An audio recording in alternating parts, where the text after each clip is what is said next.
అంటే బాబాయ్ జగన్మోహన్ రెడ్డి గతంలో 150 సీట్ల నుంచి 11 సీట్లకు వచ్చారు, ఎందుకని అంటారు? అది ఎంత దిగజారుడు తనం, ఆయన చేసిన తప్పులే ఈ దిగజారుడు తనం. అవునా కాదా? దొంగ ఎవరు? జగన్మోహన్ రెడ్డి.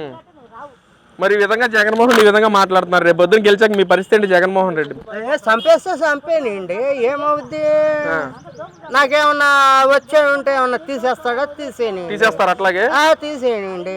దొంగ ఎవరు? జగన్మోహన్ రెడ్డి. మరి ఈ విధంగా జగన్మోహన్ రెడ్డి ఈ విధంగా మాట్లాడుతున్నారు, రేపు పొద్దున గెలిచాక మీ పరిస్థితి ఏంటి? జగన్మోహన్ రెడ్డి చంపేస్తే చంపేనండి, ఏమవుద్ది? నాకేమన్నా వచ్చే ఉంటే ఏమన్నా తీసేస్తాడా? తీసేస్తారు అట్లాగే తీసేయండి. మీ పేరు? గుండాల పిచ్చేస్తారు. ఏం చేస్తారు? Yadav, auto driver. ఎలా ఉంది బాబాయ్ ఆటో డ్రైవర్ అంటున్నారు కదా, అసలు పరిపాలన ఎలా ఉంది? పరిపాలన సుపరిపాలనగా ఉంది, బాగుంది. అందరికి పింఛను ఒక్క రోజు ముందే సెలవు వస్తే ఒక్క రోజు ముందు ఇస్తున్నాడు, అన్నీ బాగున్నాయి. అసలు చంద్రబాబు పట్టించుకోవట్లేదు, మోసం చేస్తున్నాడు కదా? అది ఎవరు అనరు, ఆయన నెంబర్ 1. అమరావతిని డెవలప్ చేయాలని చేస్తున్నాడు. మీరు మధ్య అలవాటు ఉందండి మీకు? నాకు తాగుతారు రోజుకి? హాఫ్ తాగుతాను, ఫుల్ తాగుతాను. మరేంటి గతంలో జగన్మోహన్ రెడ్డి పూర్తిగా మద్యపాన నిషేధం చేశాడా? ఎక్కడ చేశాడు? రేట్లు పెంచాడు. రేట్లు తగ్గితే తాగడం మానేస్తారా? నిజమేనా? ఎవరు మానతారండి? అలవాటు ఉన్నవాడు ఎవరు మానరు, అలవాటు ఉన్నవాడు ఎవరు మానరు. మంచి మంది ఇవ్వలేదా జగన్మోహన్ రెడ్డి? అది పిచ్చి మందు. అప్పుడు ఈ బ్రాండ్లు లేవు, అవి అన్ని కొత్త బ్రాండ్లు. ఎంత రేట్లు ఉండే బాబాయ్? చీప్ అయితే ఉండేది కాదు, కాస్ట్లీ మందు 150 పైన ఉండేది. మేము తాగేది 100 రూపాయలు. మరి అంత రేట్లు పెట్టుకున్నా సరే మంచి మంది వచ్చేదా మీకు? అవి మామూలే, పిచ్చి మందు. అది కూడా 150 అన్న పిచ్చి మందు లెక్క. అంటే అంత రేట్లు పెట్టి కొన్నా సరే మీకు మంచి మంది దొరకలేదు అంటున్నారు. మరి పక్కన వైసీపీ నాయకులేమో రేట్లు పెంచితే తాగడం మానేస్తారు, అందుకే మేము రేట్లు పెంచామంటున్నారు. ఎవరు మానేరు? ఇంకా ఎక్కువ తాగేస్తున్నారు, ఇంకా ఎక్కువ తాగారు. మరి మిగతా రోడ్ల పరిస్థితి ఎలా ఉంది? మరి మిగతా రోడ్ల పరిస్థితి ఎలా ఉంది? రోడ్లన్నీ నెంబర్ 1, సిమెంట్ రోడ్లు అన్ని నెంబర్ 1. అసలు చంద్రబాబు పట్టించుకోవట్లేదంట. అది తప్పు, అది ఎవ్వరు అనరు. నేను అనేది దీని గురించే. మిగతా మొత్తం బాగా చేస్తున్నాడు అయితే. నెంబర్ 1 నేను దాని గురించి మాట్లాడను. మీకు తెలియదే ఉంది విలేకరులు, మీకు తెలియదే ఉంది. ఇక నేను చెప్పాలా ఏమన్నా? అసలు ప్రజలు పట్టించుకోవట్లేదు, ఇచ్చిన హామీలు మొత్తం మోసపూరిత హామీలే అంట కదా. నెల నెల పింఛను టయానికి ఇచ్చేస్తున్నాడు, వచ్చి ఆదివారం సెలవు వస్తే శనివారమే ఇచ్చేస్తున్నాడు. ఇంకా అంతకంటే చేసే నాయకులు ఎవరున్నారు? గతంలో జగన్ ఇచ్చాడంట కదా, నిజమేనా? ఎప్పుడు ఇచ్చాడు? మరి మేము ఇక్కడ మునిగిపోయి ఉన్నాం. అయితే అది వాస్తవానికి అప్పుడు ధనా గారు కార్పొరేటర్ మాకు సందుల్లోకి ఏం వచ్చాయి కదా, రోడ్డు మీద నిలిపి అన్ని ఇచ్చేవాళ్ళు. అందిన వాళ్ళకి అందిని, అందని వాళ్ళకి. మరి జగన్ గారు వచ్చి 1 కోటి రూపాయలు ప్రకటించారంట కదా బాబాయ్? 1 కోటి రూపాయలు ప్రకటించారు కదా జగన్మోహన్ రెడ్డి ఇంటిగా వచ్చినాయి. అయ్యో అన్ని 5 అంతస్తులు బిల్డింగ్లు కట్టుకున్నాం 1 కోటి రూపాయలు ప్రకటిస్తే. సార్ ఇవన్నీ ఏమండి, ఎవరి పార్టీ వాళ్ళది, నాకు పార్టీతో సంబంధం లేదు. జగన్మోహన్ రెడ్డి హయాంలో ఎలా ఉంటాయి రోడ్ల పరిస్థితి? ఎలా ఉంది జగన్మోహన్ రెడ్డి హయాంలో? నాకు చంద్రబాబు అంటే ఆయన డెవలప్ చూస్తాడు, రోడ్లు కానీ ఇవన్నీ డెవలప్ చూస్తాడు చంద్రబాబు గారు. జగన్ లేదు, ఏం చేస్తాడు మరి? ఏం చేయలే.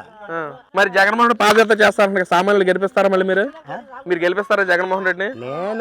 నేను ఒక్కడిని గెలిపిస్తే ఆయన గెలుస్తాడా? మరి ఓటు వేస్తారు మీరు కూడా? చంద్రబాబుకే.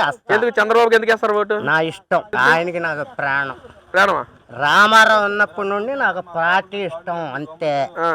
మరి నేనే గెలుస్తాను, వచ్చాక ఎవరిని వదిలిపెట్టిన జగన్మోహన్ రెడ్డి? వదిలిపోతే నన్ను చంపేయమనండి. ఇప్పుడు మీతో ఇంటర్వ్యూ ఇస్తున్నా కదా, పోనీ ఇదిగో గుండాల పిక్చర్స్లో ఇంటర్వ్యూ ఇచ్చాడు ఫలానా విలేకరులకి, వీడిని చంపేయాలని నన్ను చంపేయమనండి. అంటే బాబాయ్ జగన్మోహన్ రెడ్డి గతంలో 150 సీట్ల నుంచి 11 సీట్లకు వచ్చారు, ఎందుకని అంటారు? అది ఎంత దిగజారుడు తనం, ఆయన చేసిన తప్పులే ఈ దిగజారుడు తనం. అవునా కాదా? సార్ విలేకరులు మీకంటే మాకు ఎక్కువ తెలుసు సార్. అంటే నేను రాజశేఖర రెడ్డి కొడుకుని రాజశేఖర్ని మరిపించేలాగానే పరిపాలన చేశాను, కానీ ప్రజలను మోసం చేశారంటున్నారు. దేవుడు రాజశేఖర రెడ్డి, రామారావు రాజశేఖర రెడ్డి దేవుళ్ళు ఇద్దరు, నేను ఒప్పుకుంటా. అదే రాజశేఖర రెడ్డి రామారావు దేవుళ్ళు, నేను ఒప్పుకుంటా. జగన్ కాదా? హే దొంగ ఎవరు? జగన్మోహన్ రెడ్డి. మరి ఈ విధంగా జగన్మోహన్ ఈ విధంగా మాట్లాడుతున్నారు, రేపు పొద్దున గెలిచాక మీ పరిస్థితి ఏంటి? జగన్మోహన్ రెడ్డి చంపేస్తే చంపేనండి, ఏమవుద్ది? నాకేమన్నా వచ్చే ఉంటే ఏమన్నా తీసేస్తాడా? తీసేస్తారు అట్లాగే తీసేయండి. నేను ఇప్పుడు పింఛన్ కూడా నాకు 64 వచ్చింది, ఇప్పటికి పింఛన్ లేదు, నాకు పెట్టుకోవాలా. బాబాయ్ మరి కల్తీ లడ్డు అంటున్నారు కదా, జరిగిందా జరగలేదా తిరుమల తిరుపతి దేవస్థానంలో? ఇప్పుడు అది అక్కడ దేవుడికి తెలియాలి, అక్కడ పని చేసిన వాళ్ళకి తెలియాలి. వారాలకు మరి ఎవరు గెలుస్తారు మరి ఫైనల్ గా? నాకు చంద్రబాబే రావాలి. జగనే గెలుస్తారని చెప్పి నేను అంటాను. నన్ను చంపేనా? నమస్తే, మీ పేరన్నా? నా పేరు బోధల్ సురేష్ బాబు అండి.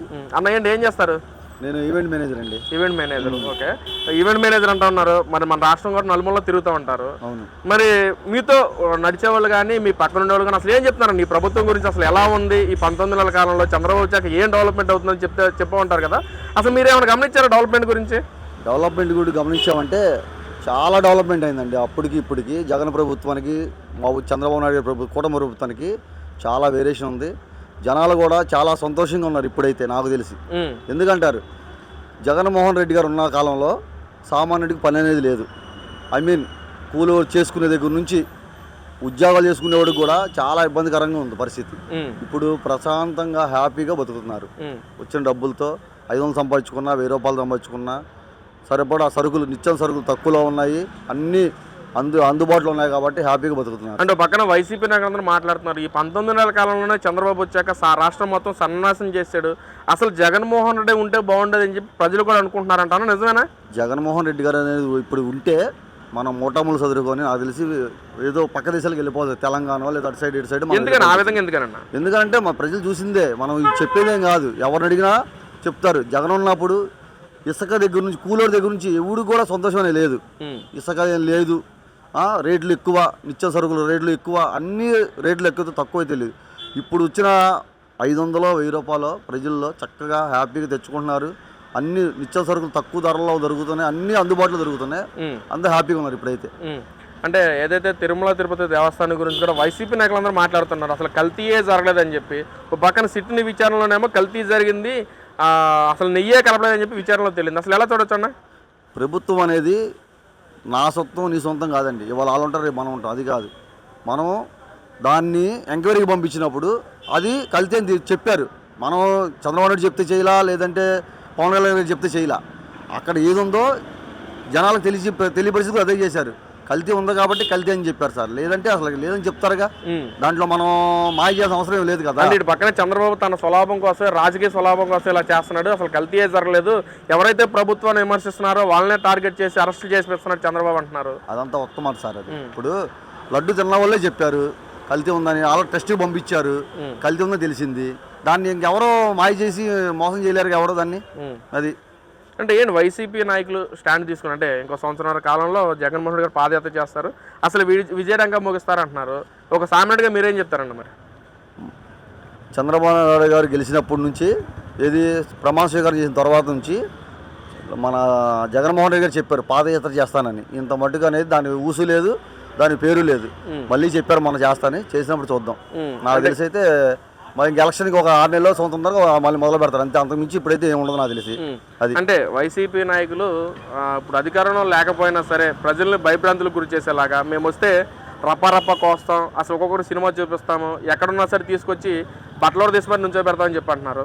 అధికారంలో లేకపోయినా అలా చేస్తున్నారు, ఒకవేళ అధికారం వస్తే ఏం చేస్తారండి? రావణ కష్టమే సార్ అధికారం ఉంటే. ఇంకా సామాన్యుడు బతకనీరు, పార్టీతో సంబంధం లేదు. ఇప్పుడు మనం మరి ఇంకో బీహార్ అయిపోతాం నాకు తెలిసి, మళ్ళీ ఆయన గెలిస్తే. అది వాళ్ళు ఇప్పుడే అధికారం లేనప్పుడే బెదిరిస్తున్నారు, ఇంకా టైం బాగుండి గెలిస్తే ఇంక మరో బీహార్.